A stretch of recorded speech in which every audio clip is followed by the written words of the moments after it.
সাবেক মুক্তিযুদ্ধ বিষয়ক মন্ত্রী এবি তাজুল ইসলাম, পররাষ্ট্রমন্ত্রী দীপু মনি, পানি সম্পদ মন্ত্রী রমেশ চন্দ্র সেন, বেসামরিক বিমান মন্ত্রী ফারুক খান সহ ৯ সাবেক মন্ত্রী প্রতিমন্ত্রী পেয়েছেন সংশ্লিষ্ট সংসদীয় স্থায়ী কমিটির সভাপতির দায়িত্ব। এছাড়া গুরুত্বপূর্ণ সদস্য হিসেবেও এসব কমিটিতে ভূমিকা রাখছেন ৭ সাবেক মন্ত্রী প্রতিমন্ত্রী। এসব মন্ত্রীর অনেকের বিরুদ্ধেই রয়েছে দুর্নীতির অভিযোগ। সংসদের কার্যপ্রণালী বিধির ১৮৮ ধারা অনুযায়ী আর্থিক, প্রত্যক্ষ ও ব্যক্তিগত স্বার্থ বিবেচিত হতে পারে এমন কোনো সংসদ সদস্যকে কমিটির সদস্য করা যাবে না। তাহলে কেন এই সিদ্ধান্ত? তারা সংশ্লিষ্ট মন্ত্রের কর্মকাণ্ড সম্পর্কে, কার্যপ্রণালী সম্পর্কে, কর্মতৎপর সম্পর্কে অভিজ্ঞ ব্যক্তি।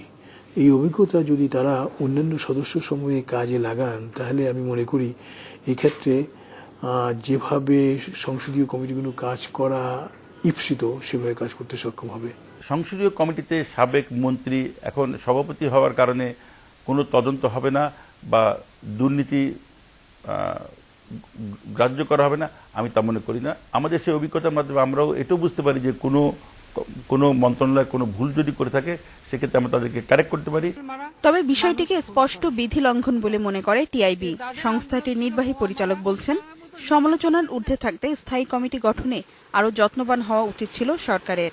নৈতিক, পদ্ধতিগত এবং রাজনৈতিক তিনটি বিবেচনায় কিন্তু বিষয়টি সঠিক হয়নি, এবং যার ফলে কার্যক্রম যদি কমিটিগুলো পুনর্গঠন না হয় যথাযথভাবে, বিশেষ করে স্বার্থদ্বন্দ্বকে পরিহার করে যদি কমিটিটা পুনর্গঠন না হয়, তাহলে কমিটি তার যথাযথ দায়িত্ব পালন করতে বলে আমরা মনে করি না।